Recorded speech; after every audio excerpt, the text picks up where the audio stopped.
Hello guys, welcome to Odin's Electric. If you are new to the channel, please hit that subscribe button and turn on post notification. Now, I'm about to complete part 2 for the video that I did on forward reverse motor control. This video is long overdue, therefore let's not waste any more time, let's get right into it. First, we're going to be looking at the power circuit. In part 1, I clearly explain the diagram and the operation of the circuit. I'm just going to connect it and operate it so you can see the operation. Now in my hand is a diagram of the power circuit, and so I'm just going to identify each component so you can follow the steps or the procedure. So right here is the isolator, as was explained in the circuit. Then from the isolator, we have the 3-phase going to the circuit breaker, which is right here. Then from the circuit breaker, we have the 3-phase leaving the circuit breaker and going to the forward contactor. And the supply coming to the forward contactor is shared with the reverse contactor in the same order. But at the output of the contactor, the reverse contactor, we change 2 of the phase to get the reverse direction of the motor. And that was explained in the part 1 of the video. So right here we do the interchange, and we can use the multimeter to confirm that. All right, and also the connection is done right above the overload. It is not done at the lower part of the overload. It is done above. So the connection that leaves this contactor, the reverse contactor, it is done above the overload. If you can see in the circuit here, the wires leaving the overload goes directly to the motor, which is on the terminal block right here. And I know this looks like a lot, so it looks like lots of wires, but it is not. So let's separate them and show you what happened. Right now, turn this multimeter to continuity.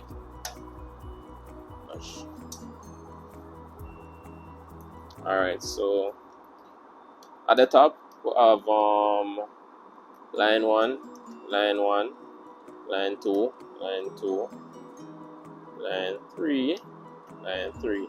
But at the lower part now, right, this would have been my line 1, and the diagram it shows that line 1 is connected to line 3. So let's see if that is correct.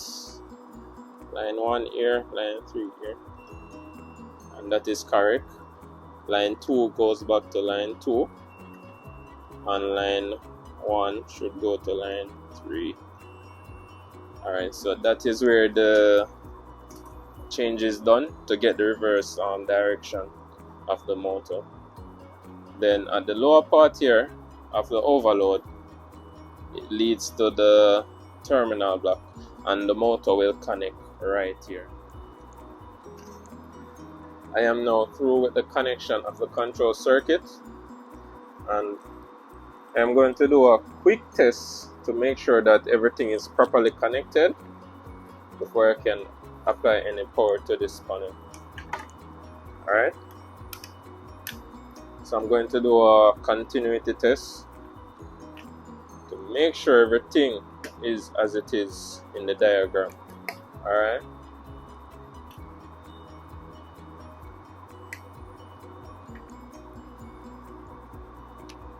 Alright, so we're gonna do it rung by rung. And for the first one, we have the live coming from the transformer. We have the live coming from the transformer, and it goes to the stop. Alright, so let's confirm that.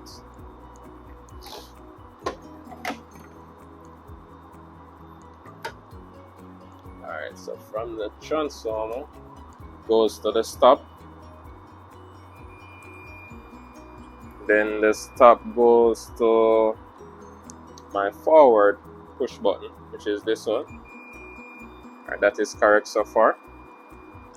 Now, if I should go to the other side of the push button, I shouldn't get anything because it is open. Right, and that is correct. But if I should press the button, it's gonna be difficult. It's gonna be difficult. I should press. Alright, and that is correct. Alright, so now from this side of the push button, it goes to a normally close on the reverse contactor, which is this one. So the normally close on the reverse. Normally close. Alright, that is correct. Then this should lead to the coil of my forward contactor. Alright, that is correct so far. Alright, so for the neutral side of the contactor coil, I have from A2. A2 goes to a normally close on the overload. Alright, so A2 normally close on the overload. Alright, that is correct. Then it goes to the neutral on the transformer, which is this one. That is correct. Well, that is correct so far. Then we're going to check to make sure that the holding contact is in place, alright, for the forward push button. Now let's check that. So from should go this side to a normally open, and so we're checking this side that of the feed from the stop. This side. So this side goes to a normally open on my forward, and the other side should connect to the other side of the normally open. Alright, that is correct, and the holding is in place. Now for the indicator light for my forward, it should be across the coil of the contactor. The indicator light should be across. So I'm going to check to make sure that it is connected properly. Alright, so this is the indicator light for my forward, and this side should go to A1. That is correct. This side should be connected to A2. And I use black for the neutral. So the color with the black represent my neutral. Red, live. Alright, so my forward, the control for my forward, it is correct so far. Now I'm going to check the reverse connection. The control for the reverse connection. Alright? So the same thing. For my reverse, it should get feed from the stop push button. Alright, that is correct. The other side should go to a normally close on my forward, which will create the interlock. Normally close on the forward. Normally close. Alright, that is correct. Then that should lead to A1 coil. That is correct. Now for the neutral side of the coil, A2 should go to a normally close on the overload and the same overload because we're using the one overload. So that is correct. So then A2 should lead to the neutral on the transformer. That is correct. Let's check if the holding contact is in place, which is this section right here, which will create the latch. Let's make sure that is in place now. I'm going to check the supply side right here. It should go to a normally open on my reverse. That is correct. Then the other side should go to the other side of the normally open. That is correct. Then for the light, my reverse indicator light, this should be across A1. For the live side, A1 is correct. This should be across A2. And that is correct. Now, for this light is in the circuit just to indicate to me that alright, there is power on my panel and I can go ahead and start. That is all this light is for. Just to say that there is power and you can go ahead. Alright. Now let me check to make sure that light is also connected. Now disconnect from the supply of the stop.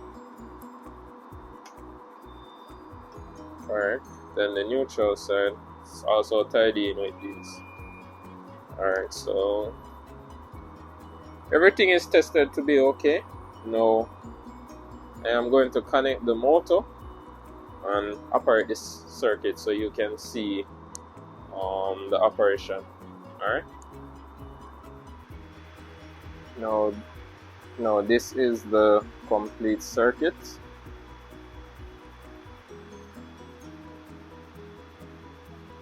I have finished making all the connections and now it is ready for testing.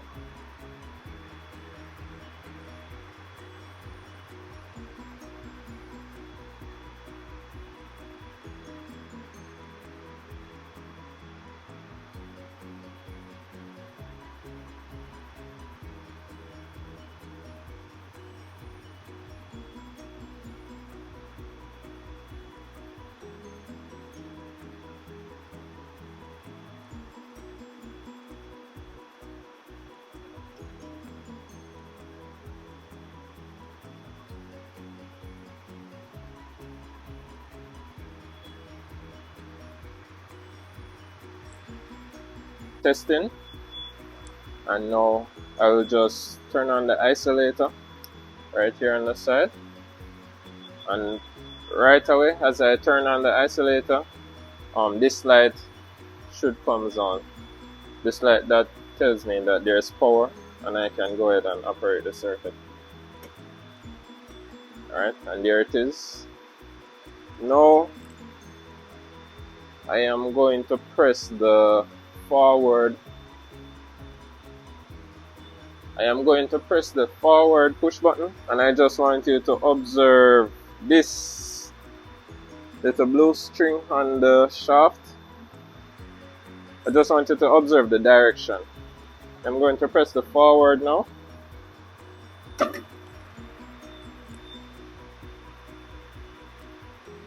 And observe it as I press stop.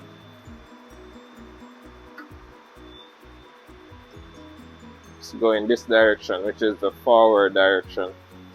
Now I am going to press reverse. I am going to press the reverse now.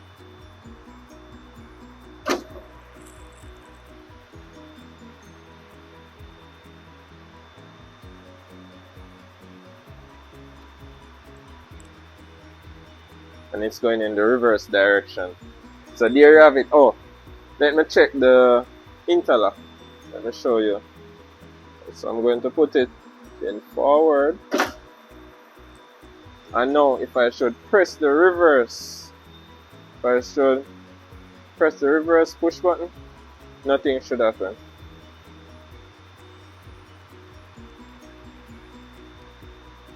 Because it is locked out. So nothing can happen if I should press reverse. Alright? So there you have it, guys, for the reverse motor control. And a lot of explanation is in part 1 of this video. So if you're not clear on some things, you can go ahead and watch part 1 of Ford reverse motor control circuit. And thanks for watching. I'll see you in the other one.